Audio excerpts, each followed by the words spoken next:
Today I just sort of felt like sitting down, having a chat with you all, catching up. The last couple of years especially have been full of a ton of changes, and I know you all have questions about a lot of those things, like coming out, like moving. I asked you all on Instagram to send me some questions, and I kind of gathered the most asked topics or just things that I found interesting, and we're gonna just chat. I tend to be really long-winded with these, so I'm gonna try to keep this short and we're just gonna jump in. So let's see what you wanna know. So I'm just gonna jump in, no particular order. The first one that I noticed says, did you get Botox? I've been thinking of getting it for years and I think it's the best. And yes, I did get Botox. I talked about this on my vlog channel, which I realized that a very small portion of people who watch these videos watch my vlog channel, but in case you didn't know, I have a vlog channel. I vlog my life, and I talked a little bit about it over there, but to me, I don't really see it as a big deal. Like, I just kind of view it the same way as I would view, I don't know, wearing makeup or changing the color of your hair or whatever. Like, it's a temporary thing, and I just kind of wanted to try it, so I tried it. And I feel like a lot of times women, especially people who you know, are influencers or YouTubers or whatever, sort of feel this need to like defend their reasons for why they got it or why they wanted to, you know, do any kind of cosmetic procedures or injectables or whatever. And while there is a separate conversation definitely to be had about why women in particular feel the need to do these kinds of things and the sort of expectations that are placed on us to like never age, never show any signs of aging, that's valid, but to me it's just kind of no big deal. So I just got it. I wanted to try it. Do I think I'll keep getting it? No, probably not. It was literally a split-second decision. I was at the place to get my laser done. I have rosacea. I'm currently getting laser treatments done for that. And while I was there, we started talking about her services. She said she did injectables and Botox. And I said something like, oh yeah, I've kind of been thinking about that for a few years. And she was like, you want to do it right now? And I was like, okay. So that was really it. There was really no thought behind it. I had no plans on doing it. And then I just did it. So here I am. Do you feel like your channel ideas are stale?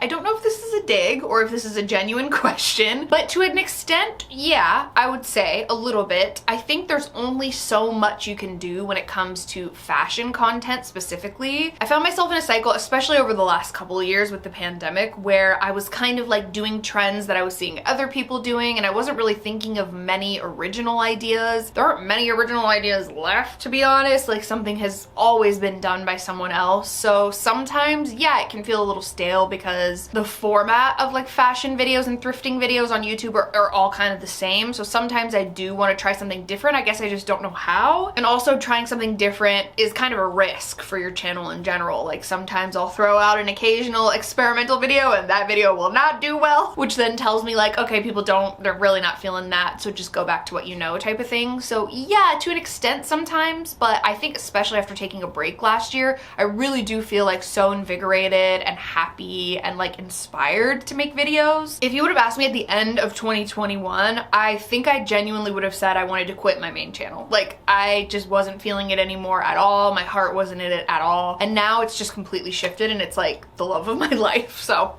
I don't know. A lot of the questions that I got were related to coming out a year ago, which if you didn't know, it is my 1 year coming out anniversary this month. And a lot of the questions I got were related to coming out and sort of looking back on that a year later. So one of the questions was, how has the first year of being out and proud publicly been? It's been great. It's been fun. It's been nice to be able to finally make the jokes that I want to make around the people in my life who I wasn't out to yet. It's been really nice to feel the amazing support from the other people in my community, in the LGBTQ plus community. It's just been like so wonderful and warm and fuzzy. There have definitely been lower moments where, you know, people haven't shown me support and it feels like, I don't know, it's always gonna sting a little bit, but for the people who don't show support or send nasty, hateful comments your way, biphobic comments and things like that, like that do get under your skin a little bit and they do bother you from time to time, the good far outweighs that. Another one was, looking back, why was it important for you to come out when you did? I'm by myself and I'm curious.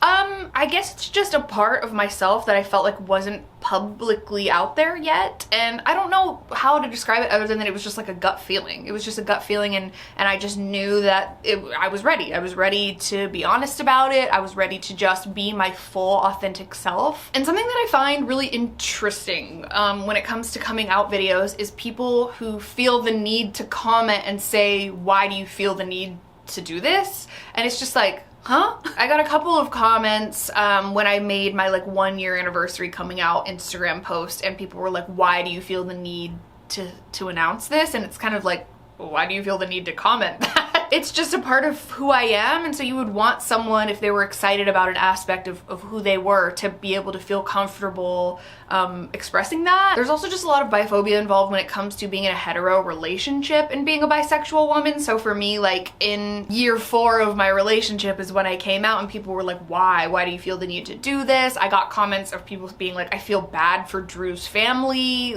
just kind of like weird stuff. But yeah, I felt like I wanted to do it because it was just the right time. What is Layla's adoption story? Sorry if you've answered this before. I don't know if I have actually. I adopted Layla because I saw a photo being shared of hers on Facebook randomly. It's actually her 11th birthday.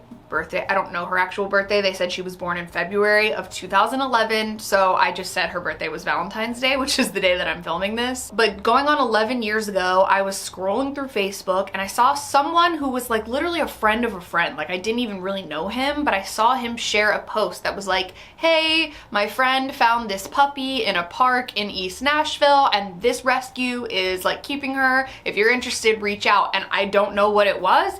I wasn't looking for a dog. I was 23 years old. Not that I was too young to have a dog, but like it's a big responsibility, you know? And so I just saw her photo and I was just literally like, that's my dog. That was it. So I contacted the rescue, and it was like a pretty extensive process. Like I had to kind of prove that I was like a safe, worthy dog owner. They came to my home and inspected and made sure that like she had all the things that she needed, her food. She needed a crate initially, you know, just making sure that I was a responsible pet owner. And then I went to her foster home and I met her foster parents, and I met her, and she was like the cutest little fluffy tiny puppy. She was probably, I don't know, 15 pounds back then, and she's like 100 pounds now, so I mean she was tiny. And she did this little bark, and then she kind of like fell over, and I was just like, oh my god, that's my dog. And now here we are 11 years later, and she's the love of my life. I love her so much. I could cry, so I'll stop talking about it. There were a lot of questions about religious deconstruction, which is something that I've sort of opened up about, and just kind of being an adult who is learning about the upbringing that I had, I guess unlearning really, about the upbringing that I had in the church and some feelings that I have that are attached to that. And so a couple people asked questions about that, including, how do you personally feel about faith/church and being queer?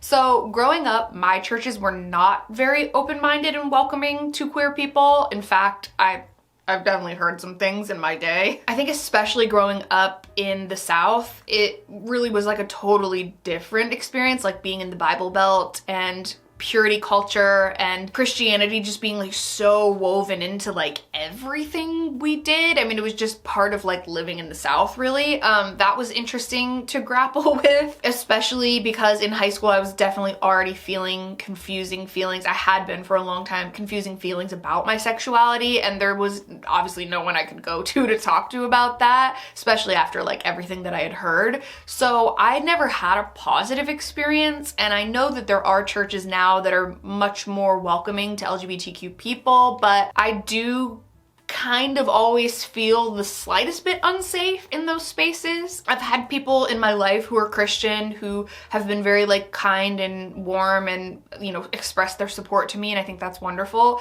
But there is always going to be like a part of me that just doesn't feel 100% like safe, and I think that's valid.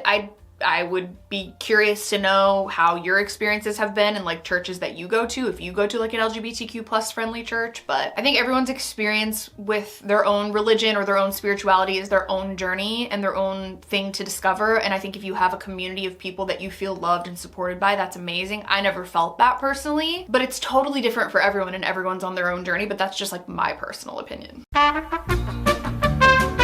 So my camera died, and I think I lost like a good 12 minutes of footage. I have no idea what just happened, but we're just gonna keep going and hopefully I don't answer the same things over again. One of the common things that I was asked about was about like outgrowing friendships or moving on from people in your life. This one in particular was talking about outgrowing friends and family when they might have a bad reaction to you moving on from them. And something I've gotten a lot more comfortable with as I've gotten older is accepting the fact that not every single person that comes into your life is going to be in your life forever. And I think I really used to like beat myself up about that if a friendship would dissolve, or if someone stopped talking to me, or if I wasn't as close with someone as I once was, or whatever. And now I just kind of go with the flow, and there are ebbs and flows in life, and I just kind of go along with it. I think it's perfectly normal to be friends with someone or have someone in your life in general and be perfectly aligned and kind of like right on the same page with each other, and then maybe over time you kind of go on different paths. And now I just sort of look at it as that. I just am like, I am so grateful for the time that this person was in my life. I will never have anything but love for that person, but now we're not on the same page anymore. I have a whole video on friendship breakups. If you're interested in that, I'll link it up here. I think it's here. And I talk a lot about that in that video, where sometimes, you know, a friendship just kind of naturally dissolves is like the best way I can describe it, or sometimes it's traumatic and someone just stops talking to you and you don't really know why. Sometimes it's like a big fight happened and you go your separate ways. Sometimes it's a falling out with a family member or whoever, and it's always hard. It's always hard, and I really do sympathize with whoever is also going through things like that. I think in the last few years I've had a lot of changes in my life for sure, and at first it felt like, oh, I feel so terrible because this person isn't in my life anymore in the same way they used to be, and now it's just a lot of gratitude for the time that I did have, and a lot of excitement about the fact that I haven't even met everyone that I'm going to love yet, and that's going to love me yet. I talked about that in that video, and I think that's really exciting and wonderful. I think it's wonderful when people stay in your life forever, and I love that, and I have friendships like that. I have multiple friends now that are inching up on 20 years, which is incredible. But I think if there are also situations in your life that aren't serving you anymore, or that you feel like you're just off with, or you feel like you've grown apart, or that it's just time to say goodbye, I think that that's totally okay as well. And it's kind of ridiculous to expect that as you're always evolving and changing as a person, hopefully improving for the better, that like everyone's gonna be on the same page with you, you know? It's something I've talked a lot about in therapy as well, so like I can definitely credit my old therapist for that, because she worked on that a lot with me, and it's just made me feel a lot less stressed and guilty and sad about it, and more just like, yeah, it's just sort of a thing that happens in life. And as far as like someone's reaction to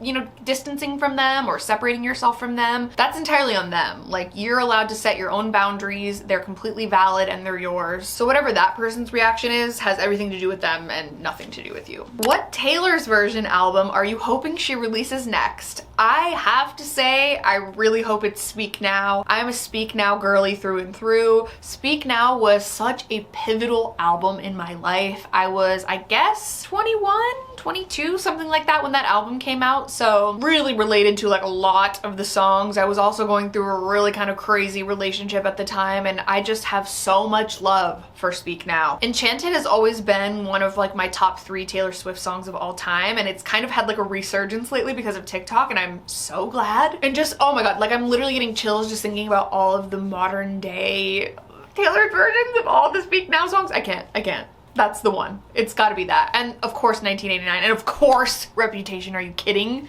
No, we can't get into that. I would say of all the questions, the most common one was, where are you moving to next? What are you doing when your lease is up? Where's your next adventure taking you, etc.? And the answer is, who wants to guess?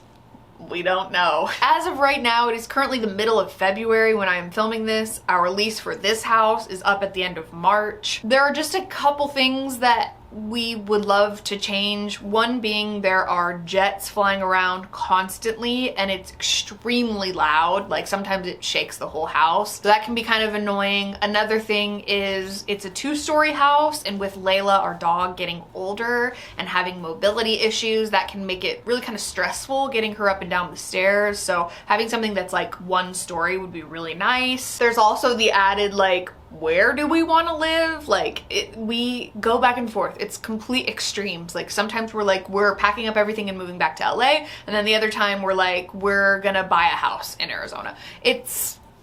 We don't know. We're at this age now where we're like in our 30s and we're kind of deciding whether or not we want to like lean one side and really kind of actually put down some roots somewhere and maybe like have a mortgage and that type of thing. And then there's the other side where we just want to be like young and wild and free forever and move to LA and never turn back and be like the cool aunt and uncle who show up at the event sometimes. So we'll see what ends up happening. We have not much time to figure it out, but to be continued. And the last question is, a lot of people were asking about an ADHD update. And I guess I've never talked about it on this channel before. I have talked about it on my vlog channel, but I was like re-diagnosed as an adult with ADHD almost a year ago. And it's been interesting to navigate. I tried out a couple of medications and I have a lot of anxiety that comes along with taking medication. Like I have a lot of health anxiety and like fear of being out of control, even though I've never felt that way on ADHD medication. I had nothing but a positive experience with ADHD meds, but at this point in my life, I'm not currently taking medication. I'm just kind of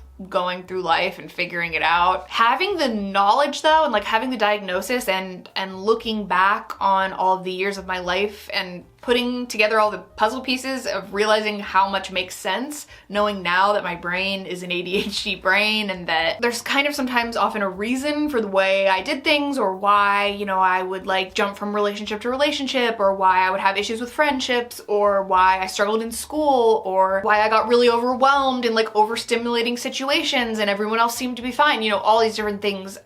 It's been really wonderful to have the language to describe some of how I'm feeling and also just feel really seen. But there are things that, you know, sometimes can get really frustrating. Like for example, today when I wanted to film this video and another one, it took me like all day to get around to it because I would get distracted and hyper focus on like 10 different things before actually just getting to the task and getting it over with. I struggle a lot with, I can't remember what it's called, executive function, I think. And like also timelines, deadlines, things like that. Like if I have a flight at 4 o'clock, is really hard for me to like plan and know exactly when I need to leave for the airport and make sure that I'm ready in time and that I'm not running late. I'm always running late. I'm still figuring it out and navigating it, but definitely learning more about it and why my brain is the way it is and just learning more about like neurodivergence in general has been really, really helpful. Like so helpful. So that is all the questions that I think I'm gonna answer for today. I hope that you enjoyed it. Maybe something I said resonated with you. If it did, let me know in the comments below. Thank you so much for sending all of the questions and just showing like genuine interest in my life. It means